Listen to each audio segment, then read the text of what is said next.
Since the catastrophic solar storms wiped out life on Earth, now almost all land is filled with arid deserts. Hot weather that can make humans just burn to death. Because now the temperature on Earth reaches 66 degrees Celsius. There's a man in a special suit named Finch and his robot named Dewey. Entering one of the buildings, Finch intends to take some items that can still be utilized. He also always gives mark to the buildings he has entered after looking at the map.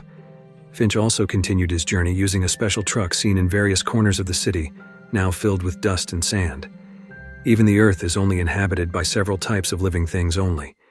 It all happened due to the ozone layer that was getting thinner, causing sunlight to directly pierce the planet Earth. In the middle of the trip, the alarm attached to his device sounded. Apparently in front of them there was a sandstorm. Immediately, Finch moved from the city to a robot factory. Fortunately, they still survived the fury of the storm. At that time, Finch immediately cleans himself and Dewey from the dust that sticks due to too frequent inhalation of dust and exposure to ultraviolet light. Finch is now often coughing and sickly after cleaning himself up. Finch went to his room, where there was a pet dog named Goodyear. He then gave Goodyear a can of dog food, while Finch only drank water. This is because the remaining food reserves are only a few cans, so Finch prefers to endure his hunger when going to bed. Finch felt sad to see his favorite dog. He was worried that if he died later, no one could take care of Goodyear again. Therefore, he decided to immediately turn on his robot, which the robot has above average intelligence, starting with inserting several books into the scanner, giving vision sensors, and creating a program so that the robot can respond to whatever Finch commands. And now the robot has successfully turned on and responded to Finch's speech. He then gave two main tasks. The first is that the robot is tasked with helping Finch's activities, and the second is that if Finch is gone, the robot is responsible for taking care of Goodyear. While the programming process is still ongoing, suddenly the power goes out. Finch immediately rushed upstairs to fix the turbine, but when he was upstairs he saw a cloud accompanied by flashes. After looking at the storm detection tool on his computer, it turns out that in the next 40 days, there will be a storm heading in their direction.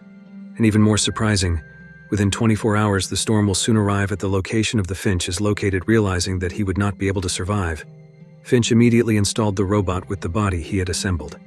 He also planned to go to San Francisco to take refuge, but suddenly there were drops of blood coming from Finch's nose, which indicates that now his health is very bad. Long story short, Finch always teaches the robot some basic movements that can be done by humans, until finally the robot named Jeff can walk. Finch always prepares the supplies he will carry while waiting for Jeff to be able to walk normally. While Dewey, who is now unable to see because the camera was taken for Jeff finally able to see again using CCTV camera, the four of them immediately entered the truck and headed for San Francisco. But they stopped to fix Jeff's head, which felt loose.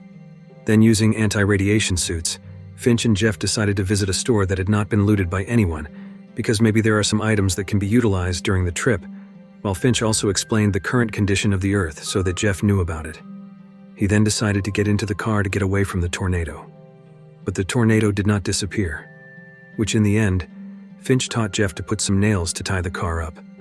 But when the car was hit by the tornado, some of the straps were cut and left only one rope thread.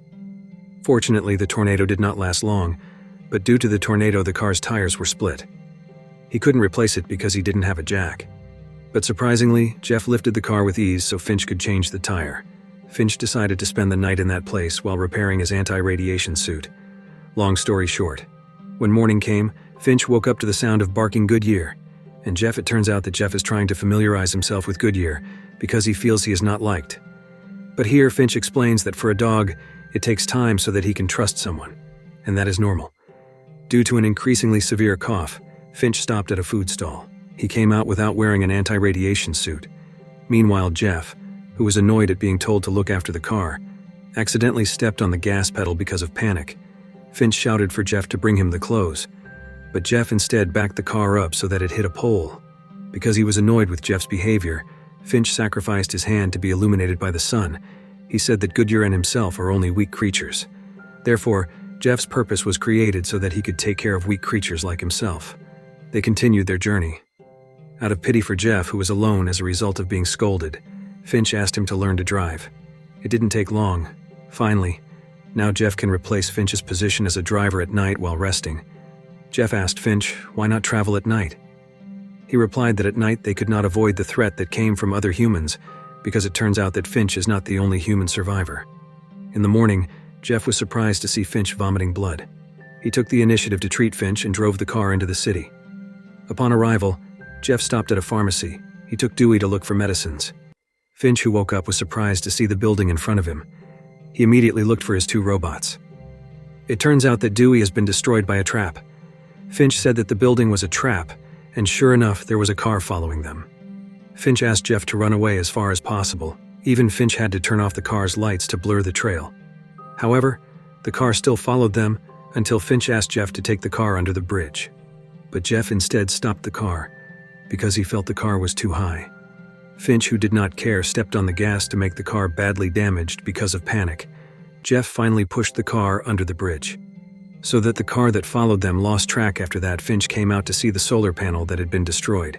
Feeling that he would not survive, Jeff encouraged Finch, but Finch yelled at him. After feeling Finch began to calm down, Jeff ventured to meet Finch and said that they would definitely get to San Francisco.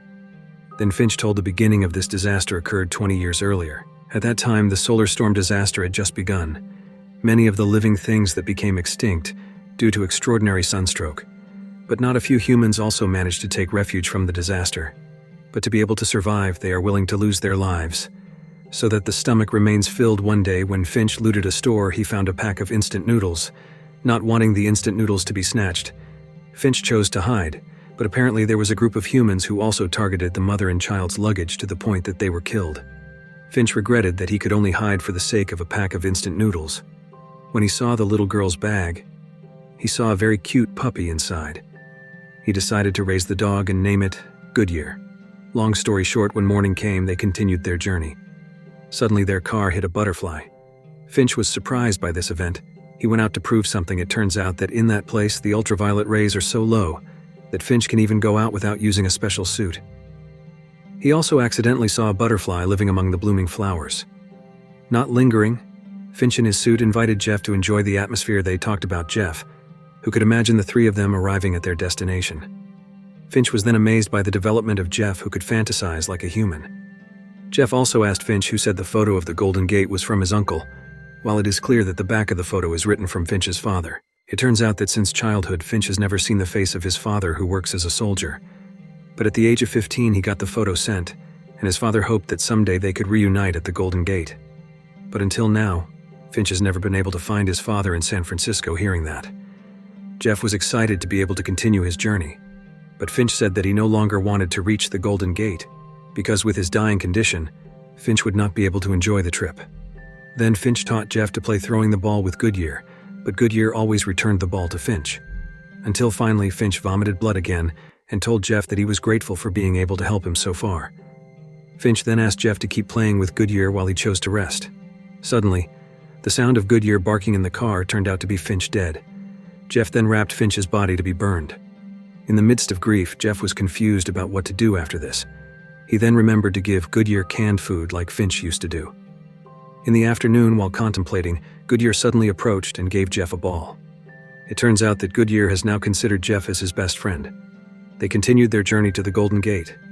Upon arrival, Jeff saw a stream and lush greenery. He also saw several photos of humans who survived the disaster. Not to forget, Jeff also put a photo there as a sign that Finch managed to deliver them to their destination. In the end, Jeff took Goodyear to look for the remaining human population, and the movie ends. If you like this video, don't forget to subscribe. Because by subscribing, you have supported me to make better videos. See you in the next video.